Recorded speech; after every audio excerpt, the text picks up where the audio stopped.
உனது பக்தியானது இந்த இடத்தையே புனிதப்படுத்திவிட்டது. ஒரு தாய் தனது குழந்தையை ஆபத்தில் இருக்கும் தருணத்தை பார்ப்பதை விட கடினமானது வேறேதுமில்லை. அதுவே தாய்மையின் குணம். எனினும் நீ இத்துன்பத்திலும் கூட நீ கொண்ட பக்தியை கைவிடவில்லை. எனவே இக்கணம் முதல் இவ்விடம் நீ கொண்ட பக்தியின் பெயராலேயே அழைக்கப்படும். இவ்விடமானது புஷ்மாவின் இறைவன் என்ற பெயராலேயே அனைவராலும் அழைக்கப்படும்.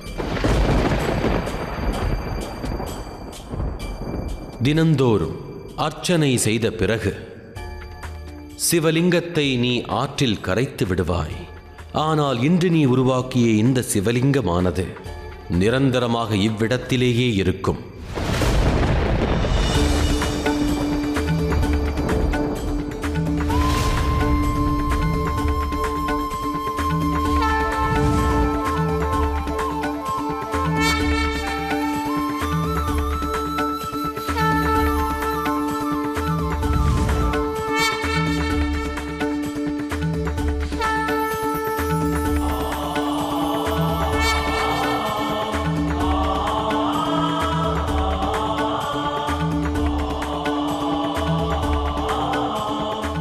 இந்த ஜோதிர்லிங்கம் குஷ்மேஸ்வரர் என்ற பெயரால் அழைக்கப்படும்.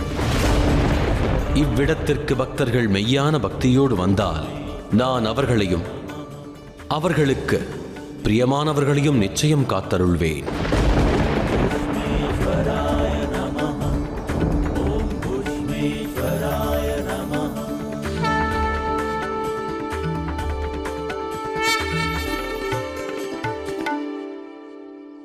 தாயே, இங்கே அனைத்தும் நலமாகிவிட்டது.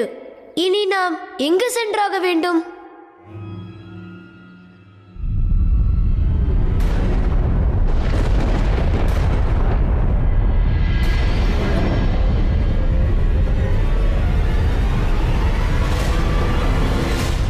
இந்த நில அதிர்வு அடுத்த ஜோதிர்லிங்கத்தின் அழைப்பாகும். நீங்கள் அனைவரும் அங்கு செல்லுங்கள்.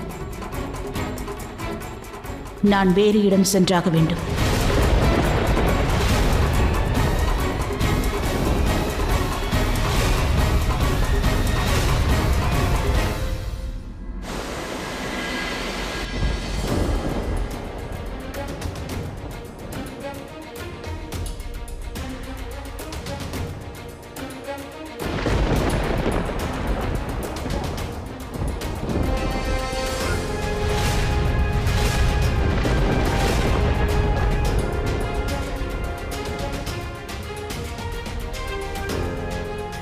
தந்தையே, இது எந்த இடம்? அதை விரைவில் அறிந்து கொள்வாய் மகனே.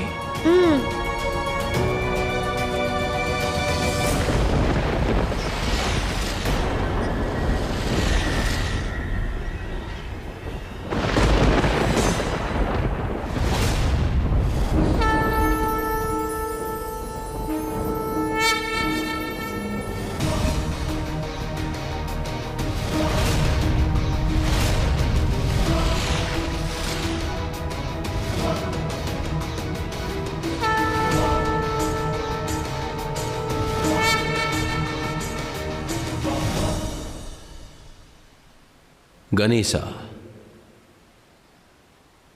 இது மாபெரும் விந்திய மலையாகும். இப்பிரபஞ்சத்திலேயே மிக பிரம்மாண்ட மலை இதுவே ஆகும். இப்பொழுது மகாதேவரே என்னை பிரம்மாண்டமானவன் என்று இருக்கிறார். அவருடைய வார்த்தையை ஏற்றுக்கொள்ளத்தானே வேண்டும்.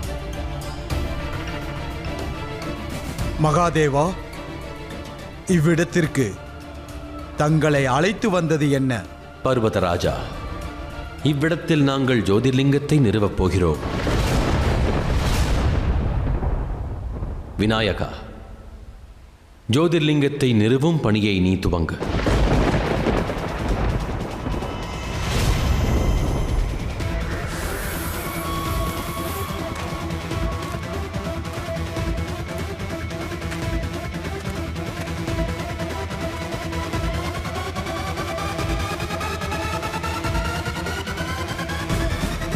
நில்.